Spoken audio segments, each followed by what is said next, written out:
Hey man, so how you been? Tired. I bet. What time is it there? It is about 10:30. Oh man, yeah. That's PM, I'm assuming. Yeah, and I work like second shift hours, so it's just finishing up for the day. Yeah. I see you got your coffee. I was considering having a beer, but Yeah, see, it's a trick. It's water. It's actually it's a Fresca. fair enough, fair enough. I'm already 400 milligrams in caffeine deep, so I thought I'd dial it back a bit. You have other I see you've been like recording up a storm. I've done 6 podcasts so far, I think, and I've got probably 8 more booked already. It's good. I mean, I was super excited when I saw your preview because the studio space and the way you got it edited, you got it nailed. It looks great. Man, you're in Korea. Your space is automatically great. Mine's a basement in a swamp. Yeah, I mean the outside of the apartment's great. It's I just got a box. I tried to rearrange it for YouTube one time, and then my bed didn't fit anywhere. I was like, all right, well, I guess I guess sleeping's a little more important. Right? You got to get like a futon or a Murphy bed. Something, yeah. Murphy bed would be nice. I don't even know if I can get that here, but that would be. I mean, anything. Futon would be nice, but I feel like I'm getting older. I don't think I can do a futon. No, man, that little bar in the middle will break your back. That is the truth. Are you from Korea, or did you immigrate to Korea, or? I moved here during the pandemic. Oh, I mean, I moved here when the pandemic was done in the U.S., and then I got here, and it was very much not done here. So it was around that time. It's wild in retrospect because yeah. uh, I actually haven't left Korea in 3 or 4 years, and when I got here, man, the airport was still like people in hazmat suits and like required line distances and like I can't imagine what the airport looks like now, but it was.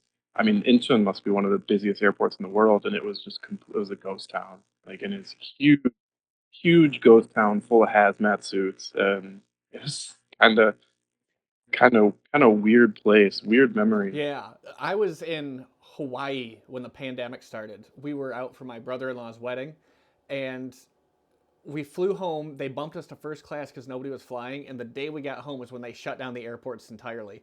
But getting to the Detroit Metro Airport and there's nobody there when I know it's packed all the time was just mind blowing. So I can't imagine a bigger airport being empty. It was probably felt like 28 days later, where it's just nothing. Well, I mean, especially with like the hazmat suits, like they weren't Yeah, like the staff wasn't in masks, like they were fully suited up, like and the customs agents are suited up, and it's like some combination of hazmat suits and like the Detroit 7-Eleven convenience store uh, pay station. You got to slide stuff under the glass, and then like yeah. it gets sanitized. And, yeah, 28 days later, it's pretty close, pretty close. Where are you from originally?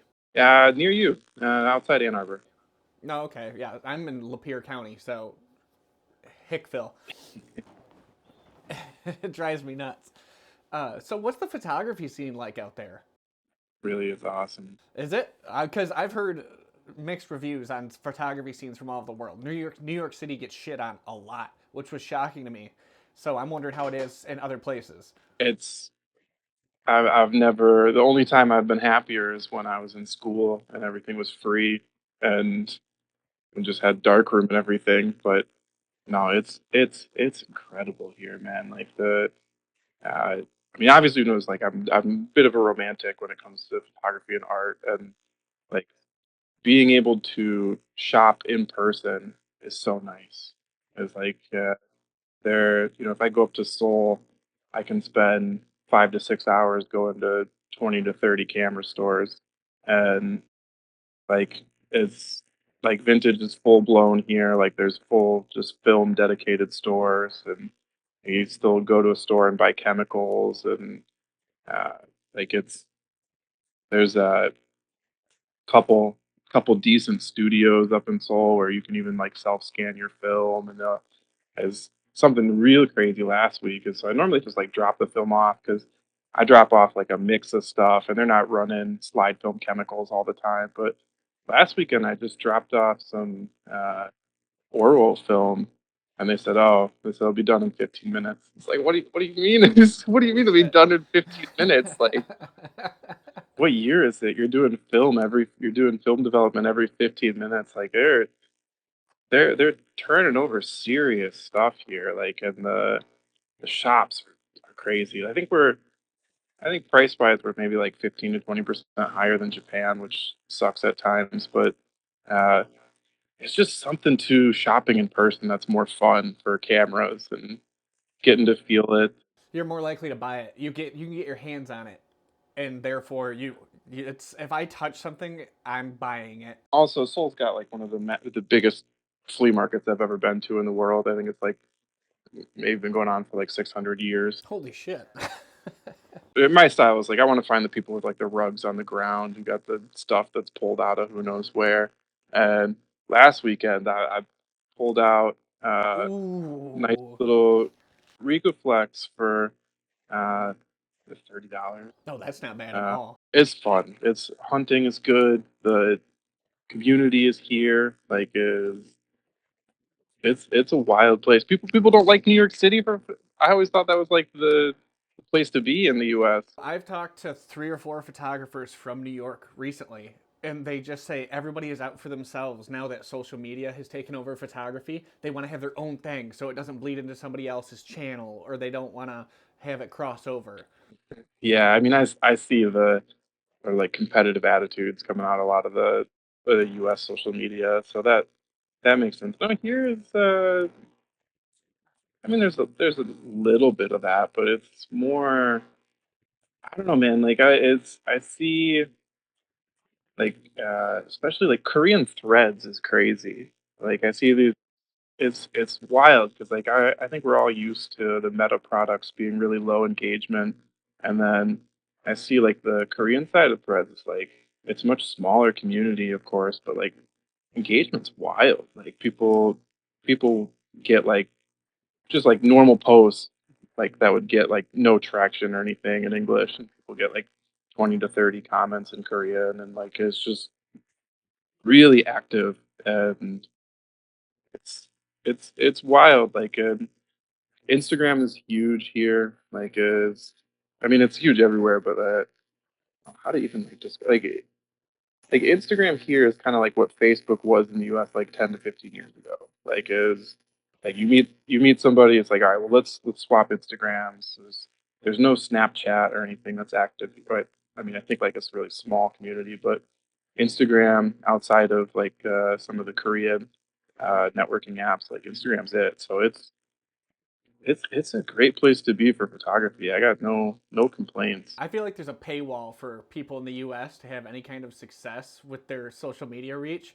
And Substack's the only place I found recently that doesn't limit your traction, Yeah. which I'm not all about getting the traction on social media. I just like posting and seeing cool shit.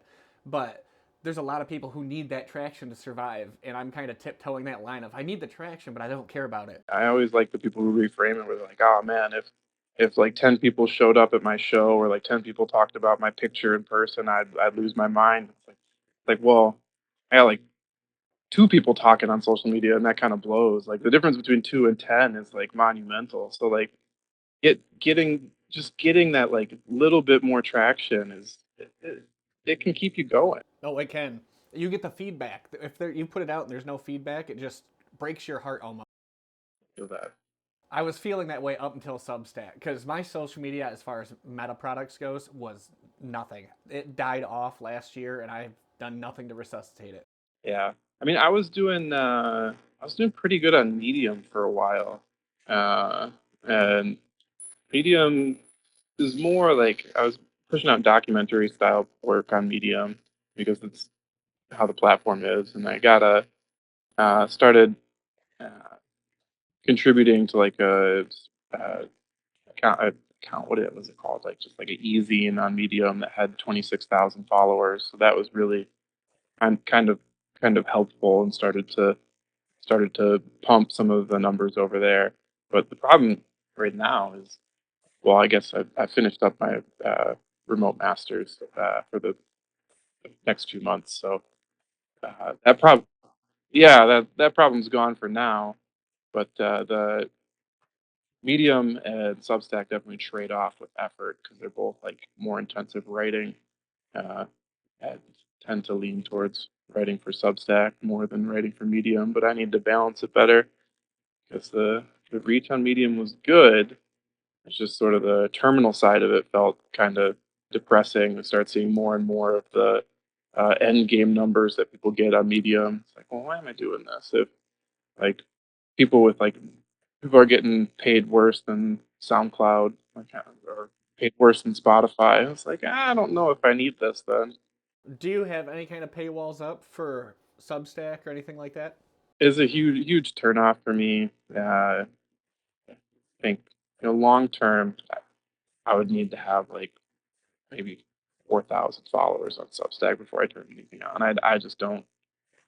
I don't need $10 a month. Like, and I'd rather have people discover shit. And that's part of what I keep finding is that the discovery is worth more than the dollar here or there right now, and especially uh, being in Korea, it's one thing to be in the U.S. and have people see it and they just kind of go back to normal business, but here, as both in with Korean photographers and expat photographers, is a much higher likelihood of hooking up and uh, doing something, or at least like creating a relationship or friendship or something. So I don't want to paywall anything at the. At, I agree with you. I don't like the whole paywall thing because I like the networking part. I've met so many great photographers already. Just I don't even have that many followers. I have somewhere like 150, but those 150 have engaged far more than the thousands of people I had on Meta. So it's been so much more rewarding because I've been talking to you. I talked to Raph. I talked to Tom Minty. It's just there's so many great photographers who are willing to participate, talk, engage, change ideas, and we're all talking about meeting up or trying to get to where we can work together somehow. well, it really has like the old forums vibe where it's much more of a back and forth, and because Instagram put like nice picture. Oh, thanks, man. Thanks, like I appreciate it, but I want to hear more than that. Yeah, you want to get that feedback to where possibly something you did wrong or how you could improve it or what somebody actually likes about it instead of like a general comment. Get that like true feeling, true reaction. Anything that's more than just like copy paste. I get those copy paste comments too a lot of the time. It's you can tell when it's somebody just trying to drive up their own engagement by commenting on something. Well, I hate to say like I do it too. Like it's of course we all do it, but trying to move away from that. I try to give genuine feedback, and if somebody happens to click on it, that's a bonus. But I'm trying to be more genuine with the commenting. I mean, I think that's what you should do. I need to do it more. Same. So I had we kind of touched on it already, but I read your post. I think it was about how you got into fashion photography, and it was basically through that whole idea of community. And what I was, the question basically was, how do you feel about the need for a community within the physical photography world, not just the digital? The need for community is really dependent on what you're trying to do in photography and what you want to do in photography. Like, uh, I think it can be very limiting. Like, I know a lot of people who dislike the idea of photo walks, and I totally understand why people dislike the idea of photo walks. And I think if you want to do photo walks for networking, meet people that you might vibe with much better than if you want to do photo walks to take awesome pictures. But the having community in space like fashion is really important because it's just it's the networking is so important. Like meeting people, meeting model. Like I know in that piece I talk about, I met three people who have introduced me uh, to like 70 people, and like if I hadn't met one of those people, like those are shoots that I wouldn't get invited to, or places I wouldn't be to get the work done. And the really nice thing, I was telling this to a couple people I was trying to encourage to come give it a try because fashion photography, studio studio model work, is so much fun. Like it's really fun to work with other photographers and models in that space. And a lot of people are really intimidated by it. And I get that intimidation, but if you go in a group, it's so nice because like the pressure just comes off.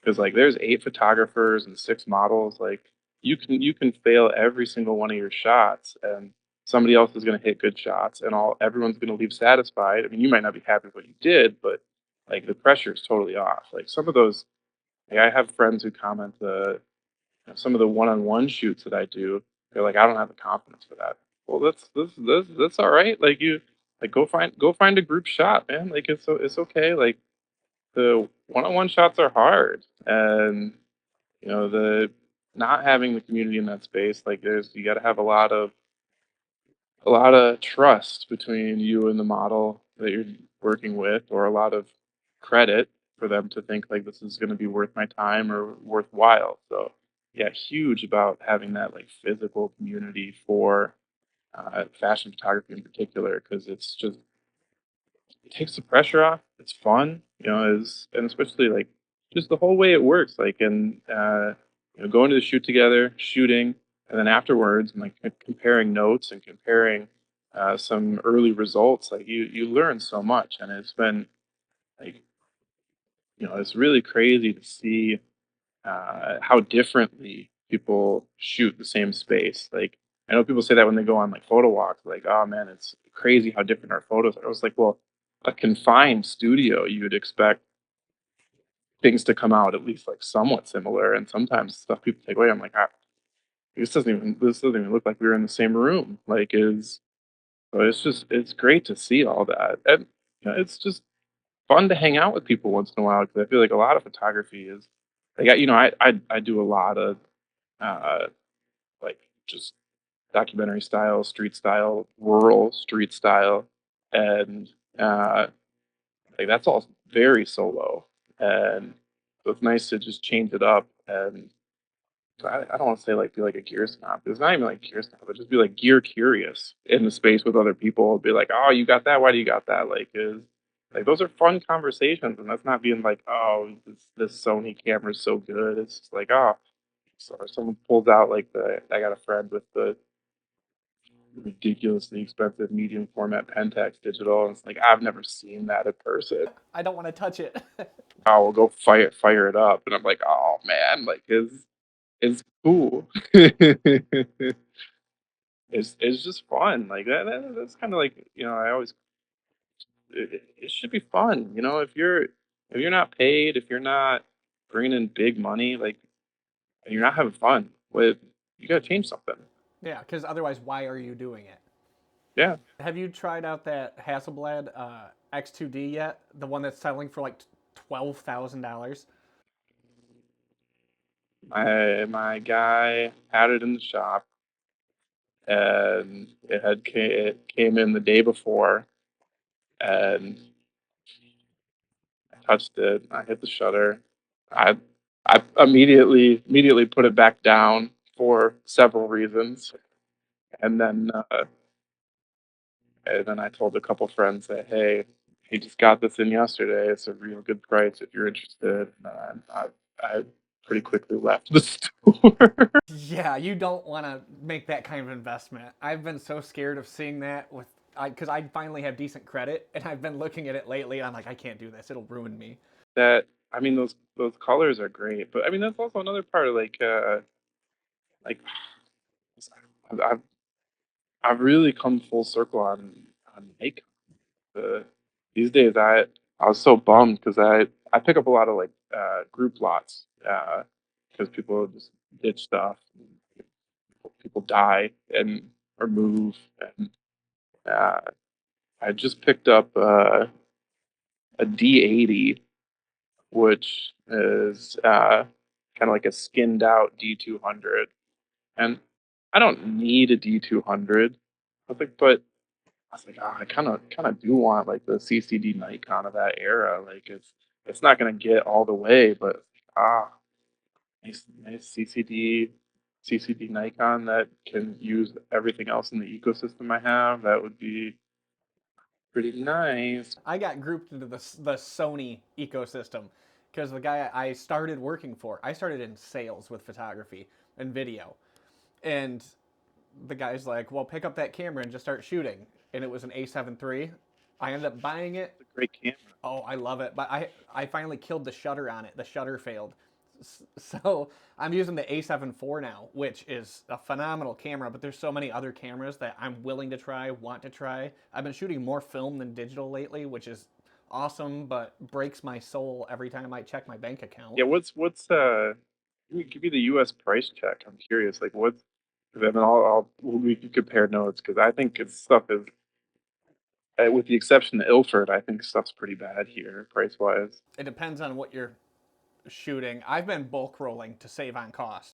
And Kentmure's the cheapest, I think. What's a Kentmere roll? What's like a Kodak Gold roll? And then what's like uh what's a portrait roll? I couldn't tell you a Portra because it's too rich for my blood.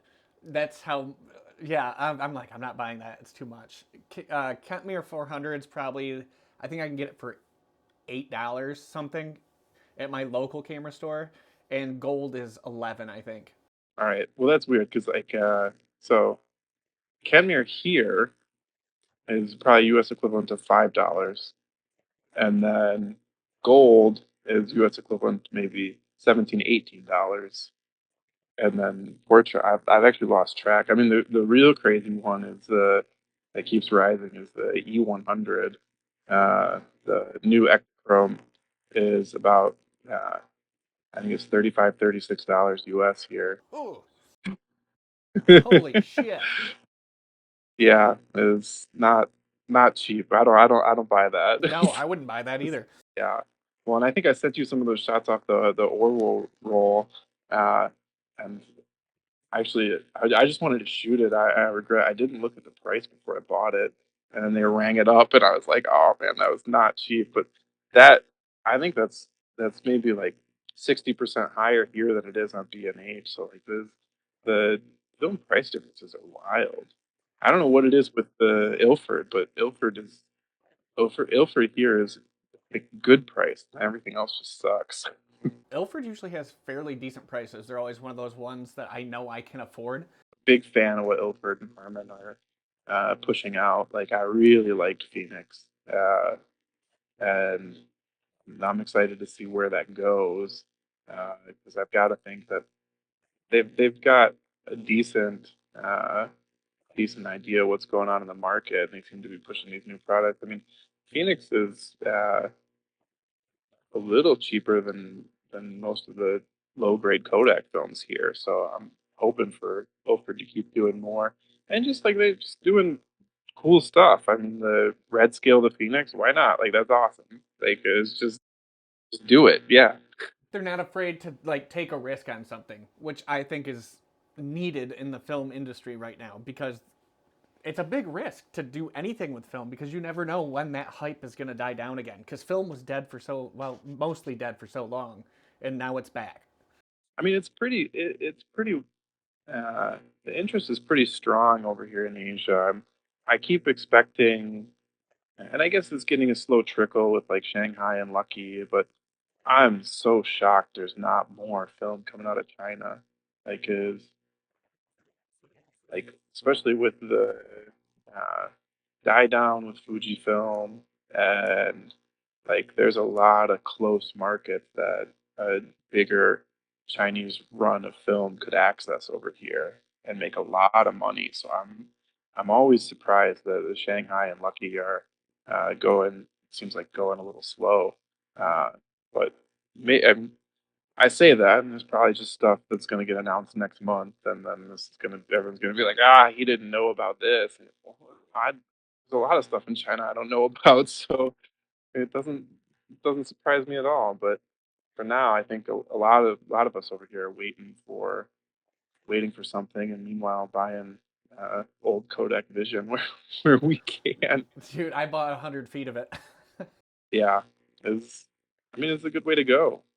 I have to justify shooting film now because I was going broke at an alarming rate and I was Yeah. already broke before I started buying film. So I needed to remedy that. I got busted last week when so I had my guy that I'd always go to, and he's got an old shoebox in the bottom of his film fridge that I think whenever he buys big lots, the one or two rolls that's in the bottom of the camera bag gets tossed in there, and uh, after like 3 years, he'd finally raised the price from $7 a roll to $11 a roll, and that buying 10 at a time, 15 at a time, kind of hurt the soul a little bit. But at the same time, I was like, I'm buying 10 rolls of Ectochrome. I can't can't say he's wrong to charge me $11 a roll for Ectochrome medium format. Like, yeah, you're right, but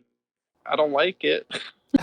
Yeah, you understand, but you're not happy. I mean, I think too. It's funny because I think I'm the reason the price went up because like I was so happy a couple weeks ago, and he sold me two rolls of Provia at $7 a piece, and I was just so happy leaving the store, and I was like, oh man, two rolls of Provia at $7 a piece, like that's awesome. And then I wonder if afterwards he like went and looked up the Provia, and he's like, I shouldn't have sold that at $7 a piece. So I think it might be my fault, but You had too much joy. I had too much joy. It's possible. Yeah. What have you been finding your work gravitating towards lately? Because you do a lot of fashion, but I bounce around a lot with my subjects, whether it be landscape, studio, just street photography. What are you like drawn to lately? Because your work is incredible, by the way. I didn't get to tell you that, but it's phenomenal. I'd appreciate that. So is yeah, is I'm drawn to people, and I'm drawn to the absence of people where people should not necessarily should be, but like the evidence of people. Um and so there's a really wide net to cast, and it's funny because like I almost take the walk around rural stuff and even just like the city work and documentary stuff more seriously. Like the fashion work is super fun, and I'll go hang out with people and knock down a beer or two and do like a 6 hour fashion shoot and then go have dinner afterwards. And that's just like that is like yeah, like the work that comes out of it is great, and it's fun to make people happy with those shots.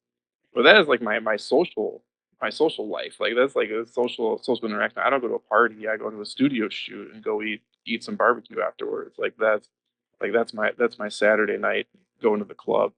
Um, the otherwise like I really uh, I love shooting. So how do I even describe it? Like Korea is a really interesting place.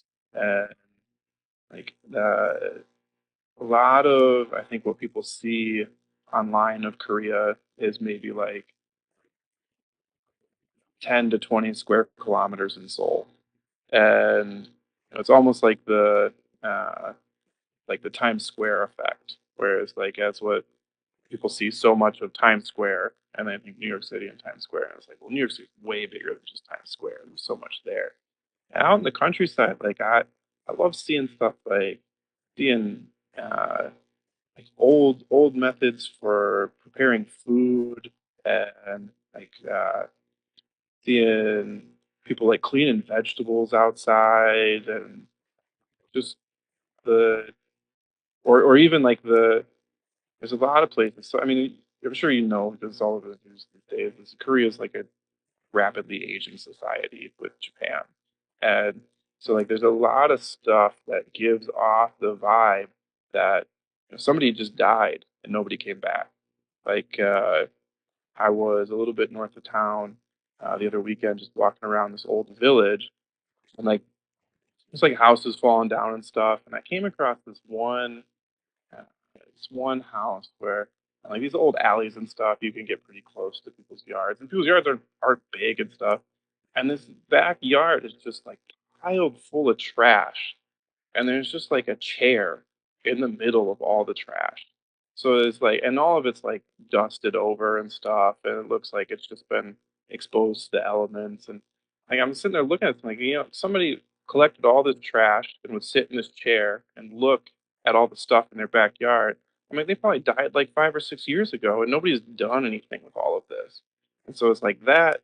That is like repeating over and over again, and like just buildings are falling apart, and there's a lot of like just like that's interesting. Like I want to take pictures of that kind of stuff, and uh, like of course, I love the night scenes and the lights are fun, but like that to me is like real special. Or like uh, I did a long series of the ongi pots where they used to make kimchi and ferment other vegetables in, uh, and it's a similar thing. It's like they're just sitting out so many places. I mean, they sit out when you make kimchi or whatever, and they sit for months.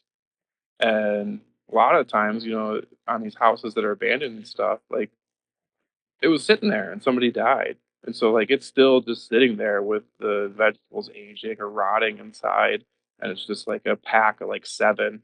So it's almost like this like trace of a family that's just sitting on the top of a house or something. Like there's just so much visual interest. I mean, I can't I could never complain about the 18th, 19th century Korean architecture that's still standing in places. Like that's certainly visually interesting as well, and you get to contrast it with more recent homes. So I mean, it's just everything is interesting to me. So all of that is just so fun. So I'm a bit all over the place, but I kind of like lean into.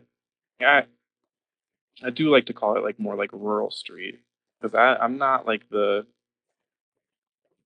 not like getting in people's faces. I definitely, I took a picture of the watermelon salesman. I know he didn't see me take that, but like, I don't, I don't want to have those like interactions. If I want to shoot people, I'll do it in the studio. But otherwise, like, I'm very happy to shoot, like I said, the ghosts or the leftovers of where people were or their evidence. That's more than enough for me. I've noticed a growing trend in photographers lately that I've been speaking to specifically where they're talking about they don't like shooting the people necessarily, they like shooting the remnants of them. Yeah. I was going to ask, you mentioned your zine. You do a monthly, are you still doing your monthly zine? I try to, yeah, it's May 13th, so I've got 17 days, I think, 18, 17 days left to put it together. So yeah, it'll keep going. Do you have a theme on these zines each month? I try hard to keep all the pictures from within the month, and that will guide the theme based on how I've been feeling. Or I do my zine is writing as well, so I usually write a bit of prose for each photo and have sort of a loose stream of conscious narrative flowing through the whole work. So there's a bit of balancing that goes with that. Um, it's yeah, it usually comes down to like how I'm feeling and what's going on in my own life, uh, and just the things that I'm thinking about while I'm photographing. Sometimes I'll take a picture and I know it's going to be in a zine, and I'll write down a couple thoughts, and then I'll come back and think about what I wrote down, what I was feeling while I took the image, uh, and try to translate that into the zine.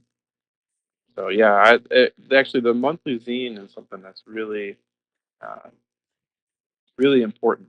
I think I know people always talk about printing work, and I think that's huge. Like actually. Uh, uh, Shoot black and white and color, but I just run that off on the dot matrix for industrial printer at work and check it over, and that's the only print copy I get. Uh, and so it's all black and white. It's a crappy printer, and but it feels different, on paper and looking through it that way. I'm guilty of not printing my stuff. I don't have any printed copies of my photos right now. I even I repaired a Canon selfie printer, uh, and Uh, I used that. Actually, the reason I bought that is funny because I looked down on those for a long time, and I was like, it's like, if I get a printer, I need a real printer. I don't need that. And then I went to last year. I had a Christmas party, and friend said, "Oh man," he's like, "You're the best photographer I know. You come just take a couple photos at the party so we can have so it can be cool and people think the party was really good." And I was like, "All right." It's like I'm like, "That's a good pitch. That's much better than like, hey, come bring your camera." It's like, all right, like you fluff me up a little bit. Like, all right, I'll go take some pictures. And I took some nice pictures. Somebody else brought a selfie printer, and I just had I brought the I think I had a CCD D60, and I was like, I'll just bring this because I don't care if I swing it around while I'm having a couple drinks at the Christmas party. And then it just SD card straight into the printer and straight edit or Bluetooth the phone to the printer and print a couple shots in three minutes. Like I was like, all right, like this is pretty cool. And then I was like, you mean that's only like 20 or 30 bucks? Like, all right, I'm just gonna get one of those, and it fits in my apartment too. Maybe I need to pick one of those up because I'm sure I could get one cheap over here too. Yeah, it's worth it, man. It's fun, and especially like I bring it depending on how heavy I'm packed for a fashion shoot. Like I'll bring it and I'll print off some shots of the models and give it to them, and like they're so happy to get their own images printed and to take that home with them because like that's something people don't get anymore. Like even with it, like especially outside of doing like a paid studio session, like to get anything printed, like people are stoked. They're like, "Oh, this is great." Go home, put it on their wall or something. Send me a picture of I put your photo up. All right, like cool. I walked into one of my friends' houses the other day, and they have their family photos that I shot for them put up, and like they're Yeah, huge, like massive photos. And I was like, oh my god, I've never seen my work printed before. It like blew me away by how good it looked printed. it feels good, and it's nice. It's nice to get that appreciation. I mean, everything I do is colored by being spoiled when I was younger. Photography, like, is the I know nothing's ever going to mirror the seeing it come uh in the dark room and seeing like the print come to life in the water or in the chemicals. But Yeah, because you started young. I started really young, and then got really lucky. For whatever reason, when I was in high school, like we had, they were in like that like mid '90s building spree, and they had built a brand new school, and the uh, uh, theater photography, whatever director is like, I'm retiring unless you build a TV studio and a dark room in the new school. And so like, all right, we'll build a TV studio in a dark room. And then like 10 years later, he's retired anyways, but the dark room is still there. And we had the option was you could do everything in the dark room or you could do everything digital. You have to learn both, but you can choose after we do the basic units. And then I, I mean, my whole high school thing is weird, but like they let me take 3 years of photography, and after a while, uh, you finish out the photography one class, and the number of students into the photography two class drops, and I don't even think there was a photography three class, but I took it, and so it's just like yeah, just go do your thing, show me some photos every now and then.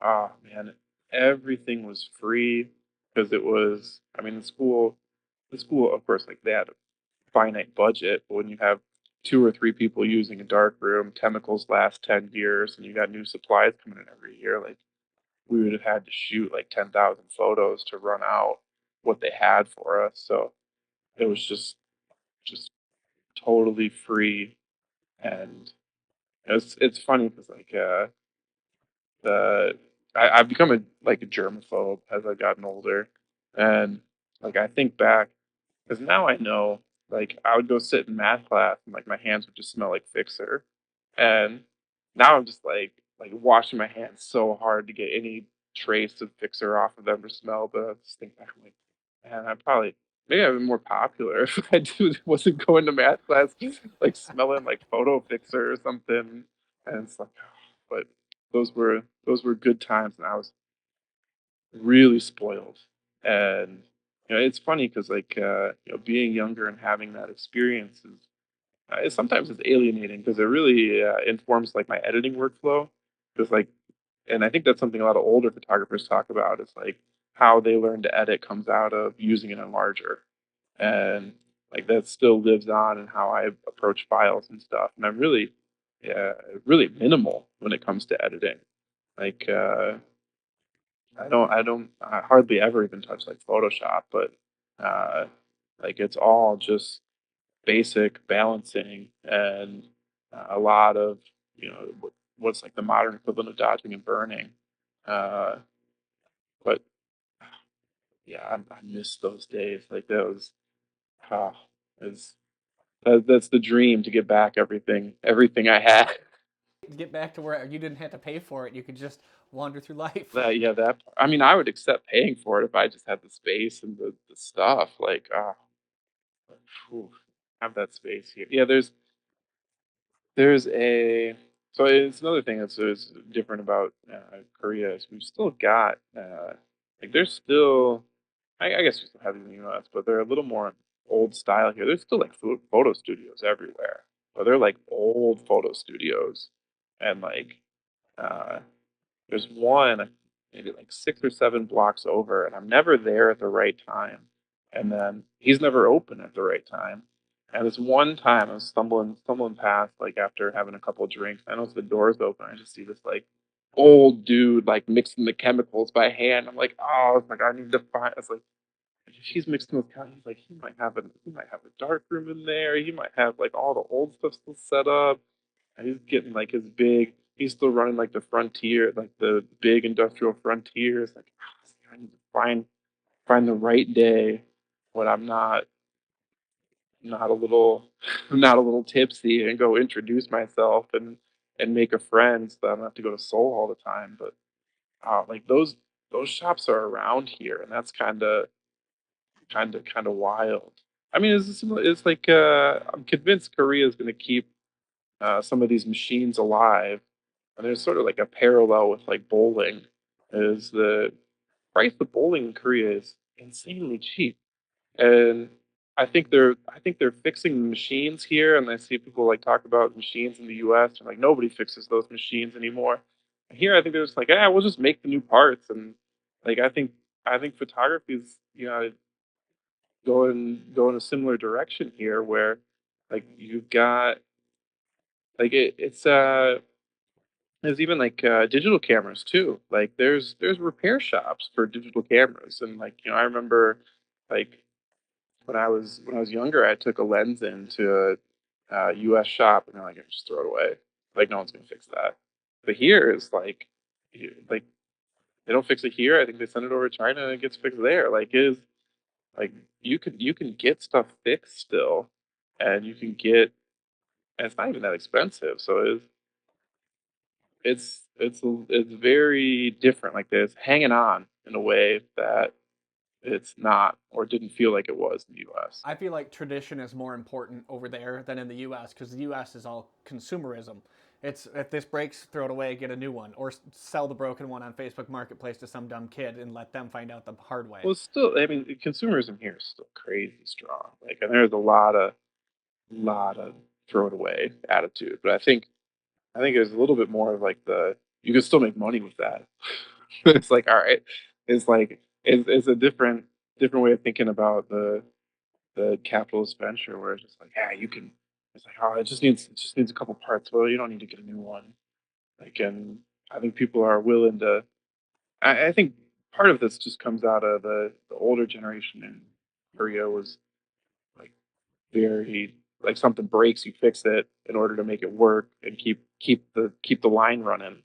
And like you see that, especially with the old shops, like I mean, it's crazy. Like the prices on certain things. Like I had a friend in the U.S. who keeps telling me find a Nikon Cool Scan. I'm like, man, a Nikon Cool Scan is like $800. Like how you can't just find a Nikon Cool Scan because Yeah. it's like that's not like those are hoarded. Like and they're still running. Like people like in like even like the frontiers. Like there's some of these studios are running 3 to 4 Naritsus and 3 to 4 frontiers and running just teaching people how to self scan on them. Like it's a different space. Like I think in the U.S. you go into a shop and they've got like one Naritsu, you're like, oh, this is sweet. But it's like we've we got places like that just they're just running nonstop, and there's lines to use stuff. Like it's wild. I'm glad it's alive over there because it's dead here. The only camera shop I go to in Michigan is Camera Exchange in Waterford, Yeah. and I couldn't even tell you if they. I know they don't develop. I'm almost positive they don't develop, and I think anybody who does develop sends it out to the dark room to get Yeah, their yeah, stuff yeah. developed now. So it's wild that you just have these lines for shops to self scan and all that because that does not exist here. I mean, in I mean, I think the density plays a big part of it. I mean, like South Korea is the size of the Lower Peninsula, and the population of California, like, is like, I mean, the Seoul Metro by itself, I think, is around 24 million. So it is like, but like even in town, like I live somewhere that's like I like to compare it to like Cincinnati size wise, and I've got 4 or 5 labs in town that they don't have. They're not stocked full of Noritsus and Frontiers, but I can drop C41 film off there. I can come back a couple days later and just grab it. Like, is that I think somebody said Salt Lake City is pretty good, and they said, oh, it's kind of comparable. So I don't know if you just need to have like that critical mass of like almost a million people, and then you got 2 or 3 places to go. But I mean, it's kind of crazy, looking at, because there was such a rich history of photography in the U.S. Like, especially like really going back. You look at like a turn of the 20th century. It's like every town had like 2 to 3 studios, and like they were doing everything in house. And to go from that to like, yeah, I mean, even like when we were both younger, like even the like yeah, I mean CVS, et cetera. They weren't great, but like they were still running in house, like, and there's like, and to transition from that, the drugstore, to now just nothing is kind of wild. I remember being real young and we would go drop off film at Walmart's 1 hour photo. And then we'd have to spend an hour walking around looking at. I think that's where my retail addiction came from, is waiting for pictures to come back. Yeah. Hey, do you have a Walmart nearby? I have a Walmart that's 15 miles from my house. That's not bad. So that's actually something is Walmart is awesome for prints. Is If you can do prints at your Walmart, is I mean quality is good. It's not it's not sale quality, but uh, when I was living in the States, I used to go drop off, not drop off, use the online portal or whatever, and then go pick up like 300 photos, and it was, I don't know what their rates are now, but back then it was like 3 or 4 cents a print. They yanked the photo printing out of the WalMarts by my house. There is no more photo printing. No. I know, it broke my heart because I was gonna go do that, and I walked in and I was like, "It's gone! It's gone! It's not here." Oh, oh, okay. Oh, do you at least get like lucky with like the weird aisle where they've got film? Have you ever found film at your Walmart? I did. They keep it on. They keep it on an end cap back by the notebooks and folders, but it's $22 for 3 rolls of Fujifilm. That's not bad. I'd pay that here. It's I'd pay that. yeah, it's not bad. I have some in my Canon A1 right now that I'm still trying to get through from before vacation. I'd pay that. I don't like the Kodak Fujicolor that much. So I don't. I'm not a big fan of it, but it was relatively cheap. what are you shooting these days? I'm curious. I saw some cool looking portraits. You said you did a portrait photography finally. So those are actually older photos of my son's mother. She wanted some photos taken, and I convinced her to do a plant-based photo shoot. And those weren't shot in studio. Those were shot in her living room. Yeah. So I just set up 2 little lights, and I love portrait photography, but it's so hard to sell portrait photography in the U.S. It's hard to even get anybody to pose for free in the U.S. because everybody's so worried about what everybody's gonna think. But I got talked into doing this project. I talked myself into doing this project. There's a chestnut farm down the road from my house, a chestnut orchard, and I guess chestnuts are a very popular thing with people of Middle Eastern and Asian ethnicities. But I'm going to be documenting the entire chestnut season from Sure. beginning to end. Yeah. And That I'm gonna do that all on film. But that's my big project. But other than that, there's a lot of. I work for a video production company Yeah, for my day job. yeah. Yeah, and which is it's funny because I suck at video, but the editing and the coloring I'm decent at. So I'm doing a lot of stuff for that, and I don't know, man. I'm just kind of.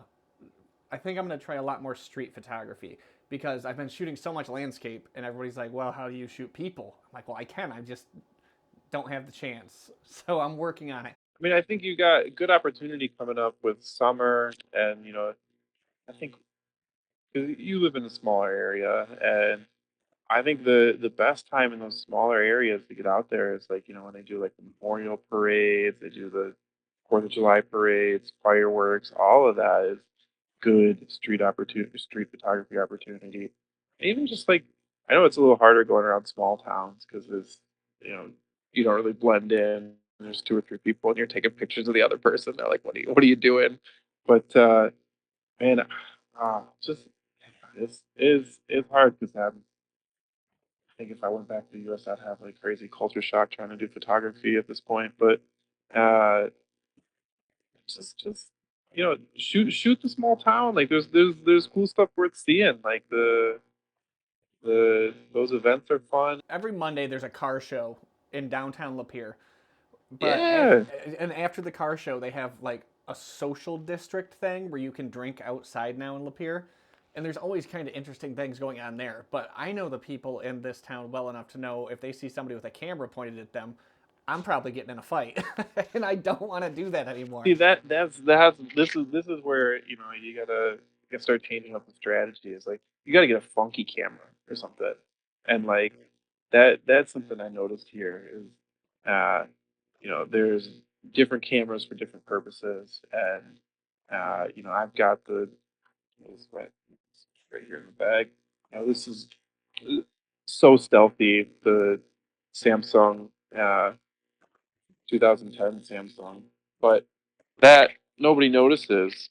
But you show up like TLR or something. Like people are so curious. They're not like their guard goes down, and I don't know if the price is still crazy low, but it felt crazy low before I left. But the Mamiya press, man, that if I was in the U.S., that's what I grab and take that to it. Like people be looking at it, they'd be like, "Oh, that's so cool." And I think you could avoid the fight if you got the wild, wacky camera. But I know what you're talking about, where it's like people are stand out, especially like it's funny because like I've got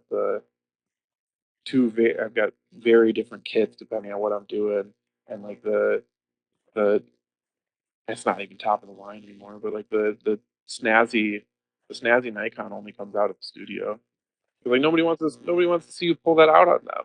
Like they don't like even when you're somewhere where like people blend in as much as Seoul, like uh nobody wants to see the like brand new Nikon with the uh 24 to 70 2.8 fancy lens on it. Like they don't want that. No stranger wants that pointed at them. Is No, they don't know what that resolution is. You can see their pores, and they're Yeah, like, they don't "No, I want don't want it." that. But you point a TLR at somebody, and they're a little more excited, or like, it's film. Like, and that's kind of one of the downsides of the SLRs. Is the SLRs are so ubiquitous that I think a lot of people don't realize it's a film camera. Is like 'cause the quick glance over, it's like, oh, they got like some Canon digital camera, they're taking my picture and stuff. And it's like I love the design on the Olympus you got in front of me here. But like Oh, this thing? I use that same design. Like is like Yes. the OM3 looks just the same. So it's like I can't really even blame people for being like, oh, it's just like a fancy work camera. But man, yeah, if those Mamiya presses are still not too expensive. I know. So I'm a Mamiya fanboy. I have never owned one, but social media has told me they're cool, so I want one. But I know that the press cameras are about the same price as speed graphics now, and it's expensive. I gotta know real quick. Let's see. My buddy just traded a speed graphics for a Vespa. Oh, these have gone up. Uh, it's not that bad, but Oh yeah. not that bad. But I mean, gosh, like all the stuff I should have bought. And actually, it's kind of funny because back in 2010, 2011, I started buying up cameras at garage sales. I was like, oh, these are. I was like, this is somebody's selling a film camera for $1. It's an Olympus Mew. At the time, I'm like, like this will come back around, and uh, I got no end to the complaints from other people saying, why is there a big box of cameras and stuff? It's like this is trash, and I was like, like just give it a few years, and I sold them all off when the prices rose a little bit. Like, I should have kept that box of cameras. Like it used to be. Uh, it's, it's funny too because I used to complain more about prices, and finally I just accepted like the anomaly is not the rise in prices. The anomaly was the low prices. Like that was it. Like that was the weird part. Is like I thought somebody said the other day is that Takamar 1.450 is $100. I was like, what? Like, who do you mean it's It's like I don't know. They said that, and I was like, it's $100 now. It's like those used to be like free. It used to be like $15. It used to I think I got one of those. yeah. Well, you got $100. Is it? Right? Well, I sold an old SX70 for 200 bucks on eBay. What? I didn't even know if it. Yeah, I didn't even know if it worked. It was the little leather fold-up one. I found it for $12 at a estate sale and sold somebody's past camera to make 200 bucks to get film. I just don't know anymore. All I know is find a camera on the ground at the flea market and test it out, and if they say a good price, I'll buy it. And that's the other is crazy. I saw I saw a Mew sell for $300 the other day. Yeah, I used to have a box with a couple of them in for a dollar. Yeah, I mean, but it used to just be like episodes used to be so good. People just They did. Now they Google everything before they sell it. it's no fun. Yeah, that's the nice thing about uh is the flea market is I think the folks have too much stuff to look it all up. Like, because the Recoflex for $30, that should have been more. That was an absolute steal. Have you shot with it yet or no? I have not. I have a project I'm going to do with it because I shoot a Seagull TLR, uh, which I actually love the Seagull TLR because Uh, so I mean, Korea is a really big eating and drinking place, and so I have cameras that are either not appropriate for eating and drinking. I have cameras that are very appropriate for eating and drinking, and the Seagull certainly falls in the appropriate for eating and drinking. Like spill a little grease on it. I wouldn't bring out a Rolleiflex if I had it, but the Rico, it's kind of really basic mechanism. I'm looking right here. So there's nothing like in here. And actually, this just like the whole back actually just comes out, and uh, there's no uh, there's no shutter advance stop.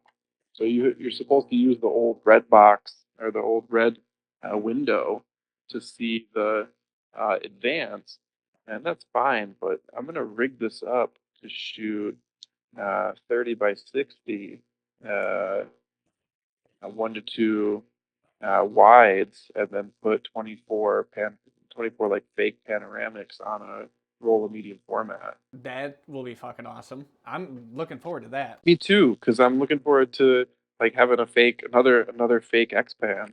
Dude, okay, we're talking about prices. The prices on X Pans are insane. I saw one for $9,000. No. Dude, it is insane. It blew my mind. And I'm blaming Jason Kummerfeld for this. This is Grainy Day's fault for hyping that X Pan up so much. 9,000. Oh my god. I should have bought Bitcoin and X-Pans. Jeez. Because those were selling for 300 bucks a couple years ago. I saw them. Well, what's the gosh? I remember the like Pentax 6.7 and the Texas Leica. Those were not that expensive not too long ago. And now, Oh, you're gonna be shocked, yeah. yeah, I'm looking it up. Uh, yeah. I remember these 6 sevens. I remember being like less than $200, less than $200. The stuff I didn't buy. Yeah, I turned one down for like $45 a couple of years ago, and now they're several $100s each. You shoot a lot of medium format. I have never shot medium format, but I want to. It's just that price point. So I know once I go medium format, I'm barely going to touch my digitals, and I need So, to. so it's funny because like I I hate to say it, it's funny because I shoot a lot of medium format. I actually think medium format is overrated, and not because the equipment is bad or anything, but because the process, 98% of people's process does not fit what medium format is supposed to do. Is like if you are doing true enlarging medium format, you know, you're gonna get incredible results. You're gonna get that like true 102 megapixel. But if you are digitizing the medium format scan, or you're camera scanning in the best way possible, like, you're still limiting out what is on there.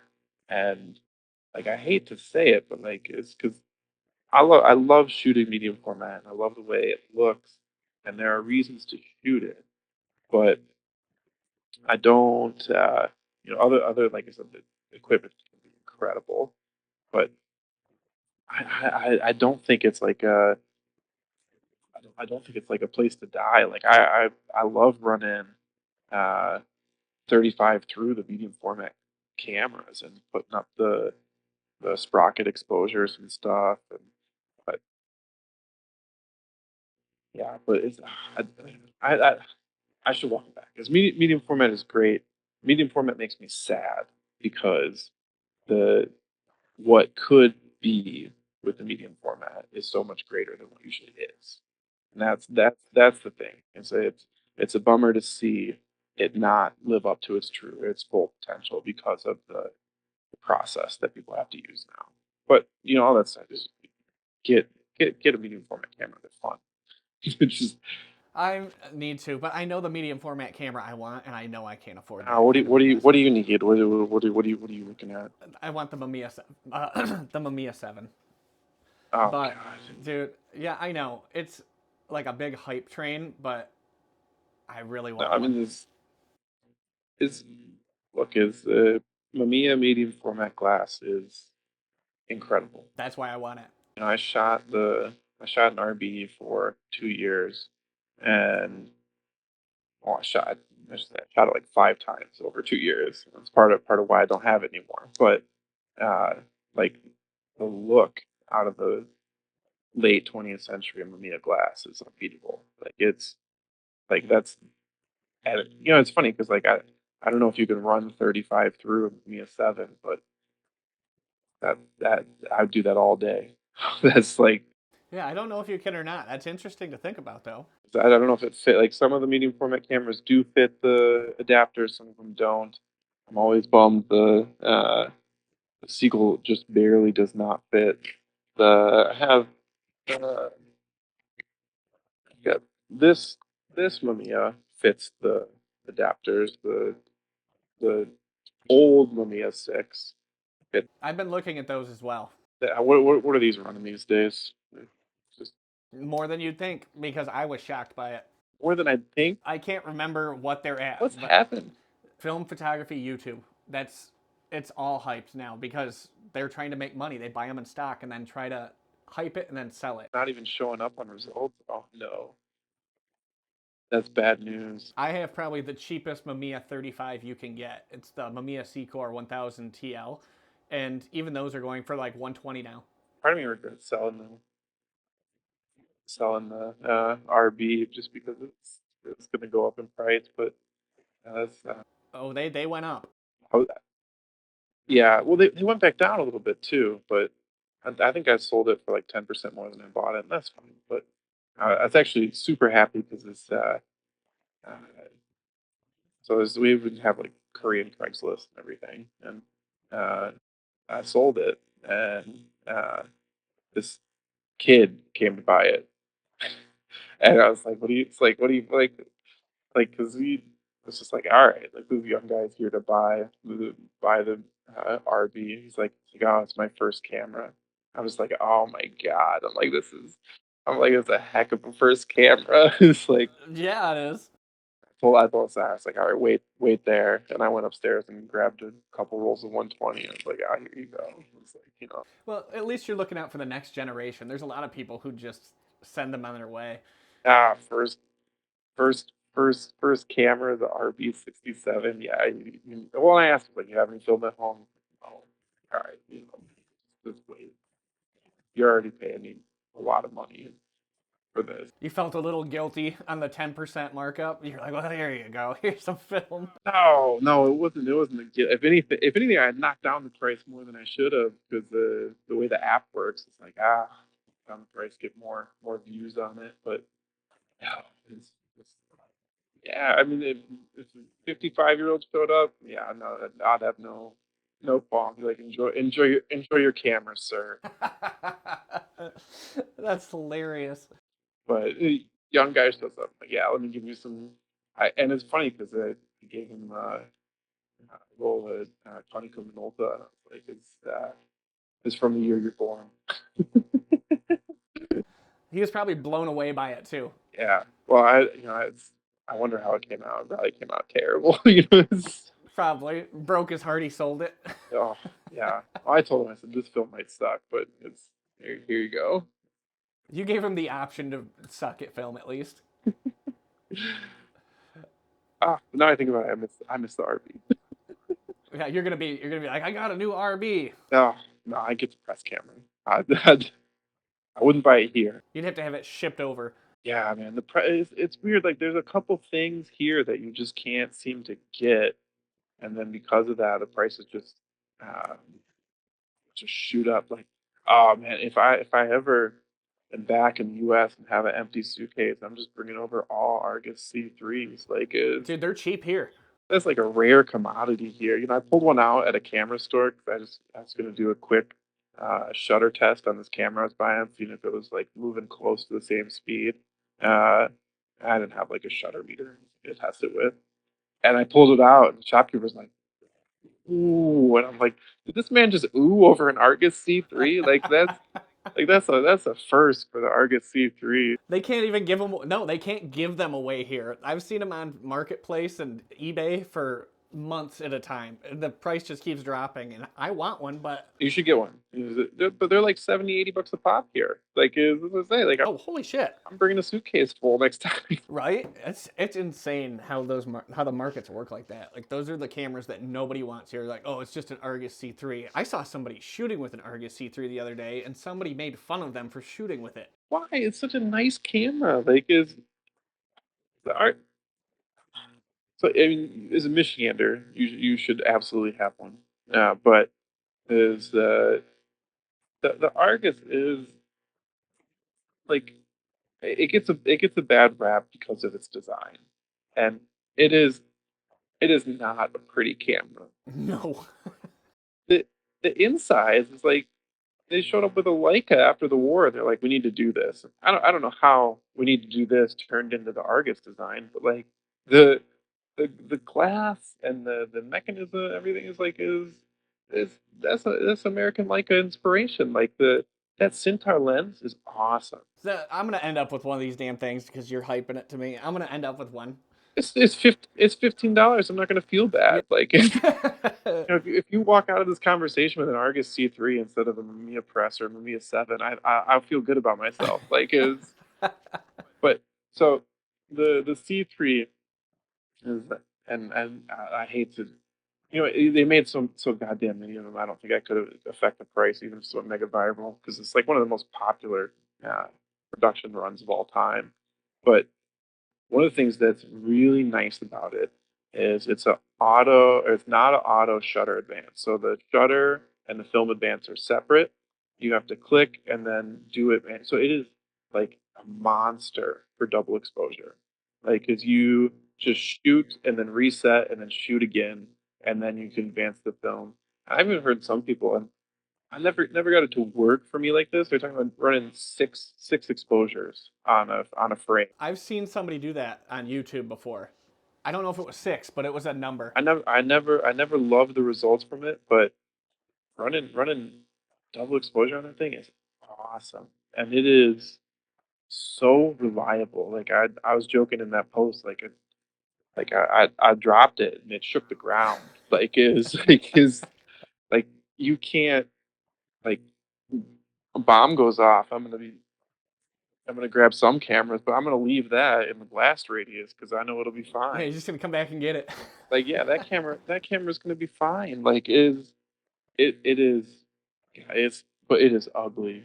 It is. Well, and frankly, I think it's dangerous. Like I think you drop that on your foot, like that's gonna Yes. hurt. Like that lens, and that's always something that bummed me out more is that it's so hard to, like 'cause that's a lens I would love to adapt it to digital, and it is not easy to pull that off, and it's not easy to put it on an adapter. I know some people have like rigged it up, but I don't have a 3D printer, so that's not gonna be me. See, I have a 3D printer and it's broken and sitting in the corner because I haven't done anything with it since I broke it. Well, mine was like the knockoff of the knockoff that I bought off of a friend that had already been put through the motions. So I learned valuable lessons from the secondhand market.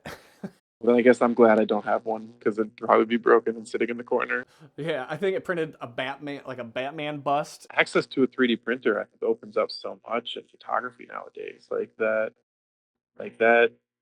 it's always like there's that dream product, the digital film. And I was like, well, I skip over digital film and just give me a 3D printer to rig stuff up, and I'd be happy enough. Like, 'cause it's like I was asking a couple of engineer friends here, like, I don't have a 3D printer works. Like, you got a 3D printer work? Because I'm like, if I had a 3D printer, I'd just drop in the mask, like, just print it up, drop it in, and I'd be done. I wouldn't have to, try to get like perfectly cut edges on something and just sand down a 3D printed edge. There's so much innovation still going on, and it's not within the actual companies themselves. It's in the people who are just kind of rigging things together. Dude, Find out. It's not pretty, but so I'm lucky too because this is actually this was my grandfather's, so yeah, it makes me happy to have that, and I know I know he took it around quite a like it was the family camera for like 20 years, and I was like regrettably making I don't know why I was making decisions like do I bring the Argus or do I bring the FM2? I should have why didn't I bring both? But I was like it's like all right Argus you're in you're in the game again. You're gonna come with me to Asia. And I was like, why didn't I bring the FM2? What I could have made space. I'd lose a pair of pants or something, but right? It fit. it would fit. Yeah. So let's see, I got some other weird stuff too. Yeah, I think this is something that like close. And so I've got my original fake X pan, which is a X pan pinhole that I rigged up for 35 millimeter film, and it shot. Let's see, how wide was it in here? I think it was 80 or 90. So it's wider than an X-Pan. Shot 80 or 90 centimeters on a 35 millimeter roll. So it was super wide, super fun. I'm not innovative enough to be making changes and things like that. Oh, it's super easy. There's nothing. I'll show you the inside. The inside of this is like is it's got a reel to go on. Oh, it's actually this connects together and then it's tape failed. So then it goes through and it just spools like that. And like this is like cardboard and tape. And this side I'll give myself credit. Like this is a little more engineered in here, but there's not much to that, man. As you can do that kind of thing and the results are fun. And I don't know, you've done a lot with pinhole before. No, I've never even considered shooting with a pinhole. Pinhole is super fun, but I guess that was week two. of photography back in school. Week one was come suffer with the dark bag, and week two is all right. Now you're gonna make pinhole cameras, and pinhole's awesome though. It's really, I think there's a lot of like different avenues that people go down in photography, and I usually think is people are shooting pinhole. I'm like, oh, that person's really relaxed and fun, and they're going to be into art and into talking about what they're doing, uh, and it's crazy. It's crazy how viable pinhole has gotten. Like you can buy like well machined pinhole cameras now and that run film, and then if it's a bright day, it's a half second, 1 second exposure. It's just a quick click, like with even at f250 or f125. I I should do that. I should do a series on pinholes. This is good. I felt bad pushing you towards the Mamiya 7. Now we're going to like the budget arena. Get some cardboard and tape. That's more my budget. You might have it already. 100%. There is an unassembled pinhole camera somewhere in your house right now. You just gotta find it. Dude, somewhere in my house, it's like 15 feet that way. My fiance's dad hoarded cardboard because he used them for target shooting. And we have thousands and thousands of boxes. I have a pinhole camera factory here. Yeah, it's fun. It's easy. You take some old spools, you run it up, you make sure it's light sealed, and you got all the developing and stuff. And yeah, I mean, is I've seen some incredible shots off of pinhole. And the other thing that's I mean, you can take this in two directions. Is I don't know if you've ever seen Justin Quinnell's work. Uh, I don't think so. Justin Quinnell is a really renowned pinhole photographer out of the UK.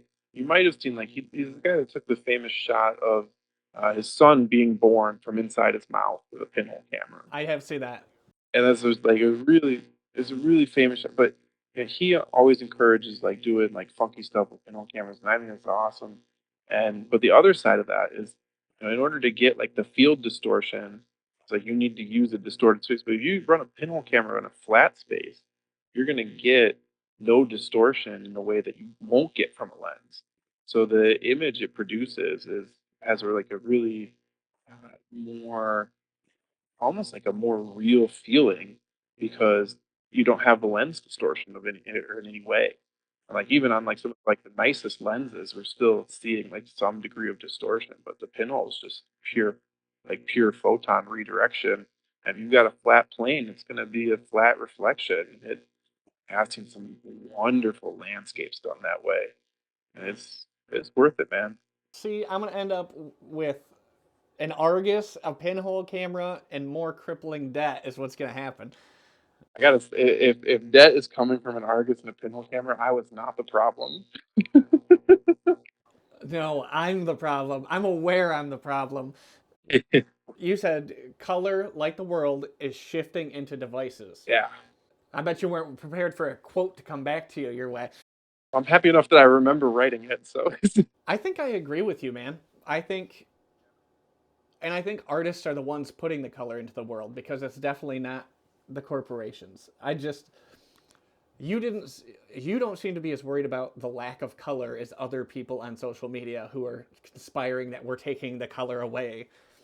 it's like reading through the article, and I was reading through the research that goes along with it. And like part of the research is talking about like the decline in consumer choice for like colored refrigerators. And I'm just like, this is not a like important metric for like the decline of like I totally agree with like the overarching thesis that like the variety of color in cars and interiors is declining and that more people are opting for beige. But a lot of that is there in my mind there's bigger things going on there, and a lot of it has to do with like the instability of housing, the need to possibly resell housing quicker, and like of course like we all know it's easier to sell beige white house than it is to do anything else. And other parts of it is like this is like you're just talking about like landlord special apartment paint. Like is these are all like there's other things going on here, and talking about like the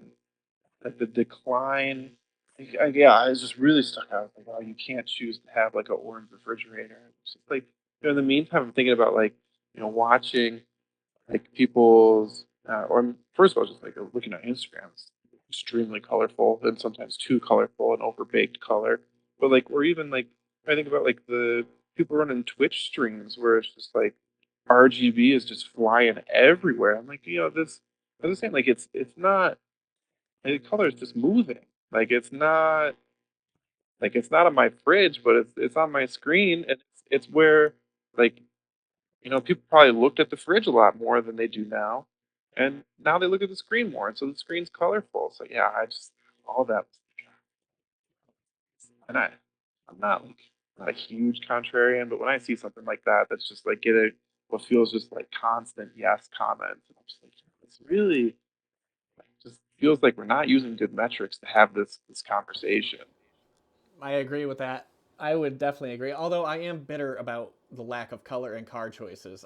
That's the one thing where I'm like, I want like a banana yellow Pontiac Lamont. I get all of that. I get where the research is coming from, and I'm totally with you that like cars would be nice. It would be nice to see cars in more colors. But I mean, it's like the same thing with like it's like people talking about the like lack of like clothing accessories, the way people dress now. They're like, oh, people used to dress so much more elegantly. I'm like, well, back then people probably didn't think it was that elegant. Like they're like or even like everyone complaining like everyone's always looking down on their phones. Nobody's looking at the newspaper. I'm like, well, probably like people be like, people, everyone's always reading the dang newspaper. Nobody's like looking at other people or having conversations. It's like the nobody wants to work meme where it's like 80 years of nobody wants to work in the newspaper. Like I don't know, like one of my all time favorite photographers is it's probably not surprising to you. Is I love Grant Gerard, and I love his work, and listening to his interviews is really interesting because it's like talking about it's like, well, for a long time like nobody cared, and it's like of course he was doing like nice paid work and stuff here, but like it's time. Time was the thing that changed how people looked at a lot of his photos. Of course, like they were masterfully taken, but like it's the distance from that world being present that really amplifies the feeling towards it. So I think a lot of people are out there like disappointed in their shot, thinking like, oh, it's not colorful. There's no hats. Everyone's looking at their phones. It's like, well, in 20 or 30 years, when everyone's got Elon Musk implants and stuff, they're gonna be like, oh man, these phone photos are crazy. Like you got, and I can already see it now. It's like if people talking about, you got like a whole subway car full of people looking at their phones, and it's gonna be gone. It's gonna be the newspaper photo. Like is so it's I mean, everyone wants everything too fast, myself included. Is is the color is it's I mean at first I think it's gonna be cyclical, but is the color's still here, it hasn't left. The newspapers haven't left. Everything is here but different. It's always the same. The people don't like change, even minuscule ones. Instead of reading the newspaper, it's the phone. And they're just bitter they couldn't look at X videos instead of reading the obituaries, is what it is. Well, somebody's reading I mean, it's me. I'm reading the newspaper on my phone. Like, it's like, what do you like? Yes. I'm sorry. Like, I'm doing the same thing. Like, is Yeah, you're just doing it with ease because you can select only the articles you want instead of having to read the whole thing. They had to read the newspaper uphill both ways. It was awesome talking to you. I appreciate you coming on, and I look forward to seeing more of your work because it is exceptionally well done. I really really appreciate that, and I will keep in touch. And you ever want to do a follow up sometime? I'm more than interested. It sounds like you are booked out for now. Oh, yeah, but I will always have time for you because I absolutely love your work, and I'm going to mooch off of your fame as much as I can. What fame? Oh, Hey, thanks, we'll get man. there, Have a man. good one. You too, thanks.